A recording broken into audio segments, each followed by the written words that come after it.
tout s'est passé très rapidement en fait. Même si je ne le réalise pas toujours, en moins d'un an, je suis devenu champion de Belgique élite. Donc premièrement, j'ai eu mon premier combat début 2021. Tout s'est passé très très bien en fait. Les combats ici en Belgique se sont très bien déroulés grâce à justement des bonnes préparations. Puis 5-6 mois plus tard, je deviens champion de Belgique novice. Donc c'est une catégorie où tous les combattants ont moins de 10 combats. Une fois passé les 10 combats, on passe élite. Et alors 6 mois plus tard, je décide de m'inscrire au championnat de Belgique élite. Et là, je décroche le titre en fait. Voilà, ça a été très dur, intense. Et pour moi, il était obligatoire de l'avoir, surtout pour franchir les étapes suivantes. Et puis même niveau professionnel, etc., ça ouvre des portes. Et donc ça a rajouté une certaine pression. Heureusement pour moi, j'aime la pression, c'est ce qui me permet d'être meilleur.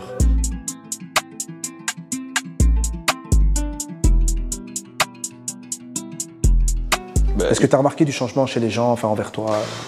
Oui et non, on va dire. Chez les gens, oui, et ça donne de la motivation, même si je ne pense pas être quelqu'un qui vit à travers le regard des autres. C'est vrai que quand quelqu'un vient te parler et est vraiment impressionné par ce que tu as déjà réussi à accomplir et qui te voit vraiment comme un exemple, et des fois c'est même des adultes, ça donne une certaine motivation et on l'oublie parfois parce que c'est pas comme si voilà, tu as gagné des millions. Des fois tu l'oublies, tu te lèves le matin, il n'y a rien vraiment qui a changé à ta vie. Mais c'est vrai que c'est motivant de pouvoir voir qu'on motive certaines personnes. Et puis voilà, je pense que mon trajet fait que je vais pouvoir aider des gens aussi dans le coaching, dans la vie de tous les jours, dans des nouvelles personnes qui voudront devenir boxeurs, des plus jeunes. Et voilà, c'est assez motivant.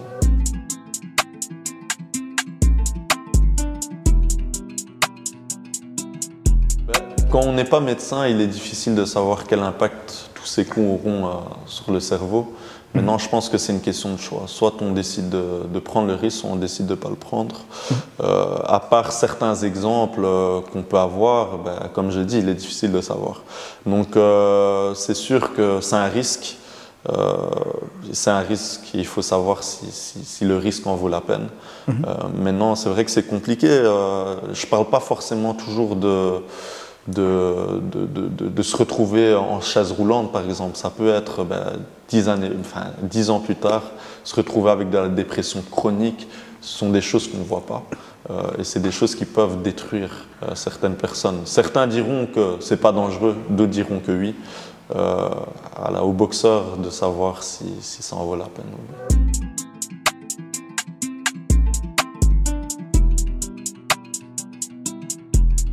Elle est hyper importante en fait. Pour moi, c'est la base. Et je pense qu'il y a beaucoup de gens qui ne réussissent pas dû à ça en fait. Je pense qu'il est important d'être bien entouré, d'avoir une bonne situation, quelque chose de stable. Parce que voilà, avant un combat, tu as besoin de stabilité en fait, ça c'est clair et net. Et malheureusement, il y a plein de talents que j'ai déjà vus et qui n'y arriveront pas ou qui n'y arrivent pas.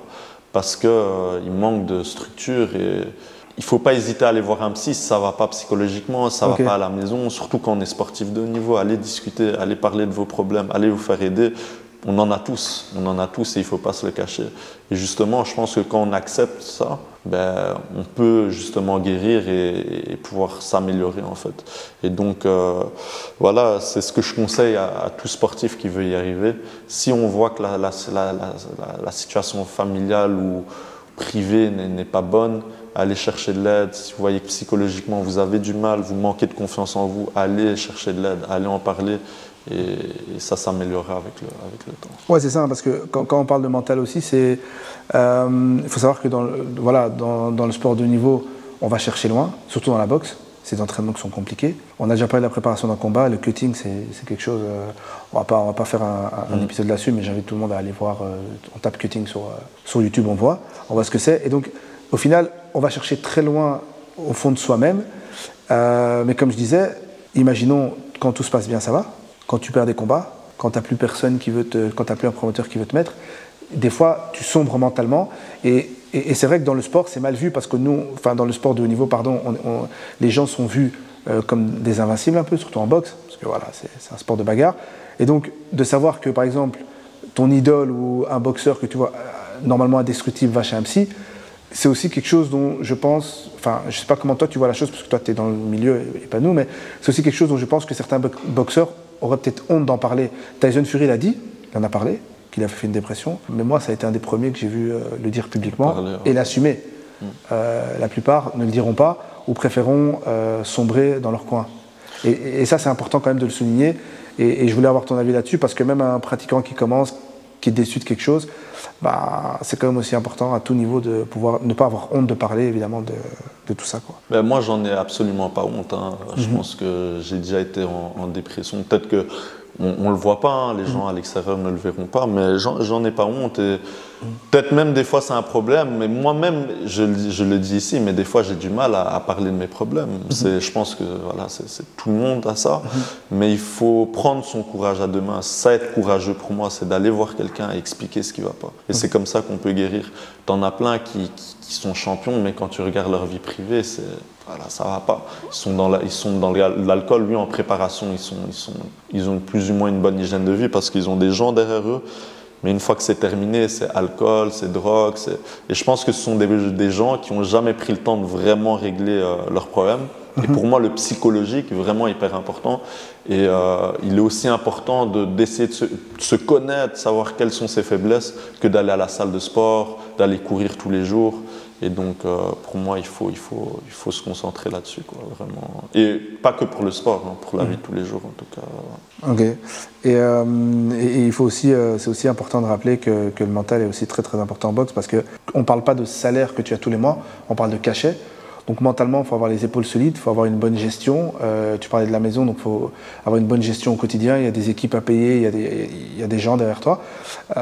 Et si toi, tu arrives à ce niveau et on te le souhaite, est-ce que tu t'es déjà préparé à ce type de gestion ou est-ce que comment tu te vois gérer la chose? Mais pour moi, je m'entraîne en fait tous les jours à être discipliné en fait. Pour moi, c'est un apprentissage qui se fait au jour le jour. Et en s'entourant de bonnes personnes, des gens qui ont réussi, qui arrivent à être disciplinés et à prendre exemple sur ces gens-là.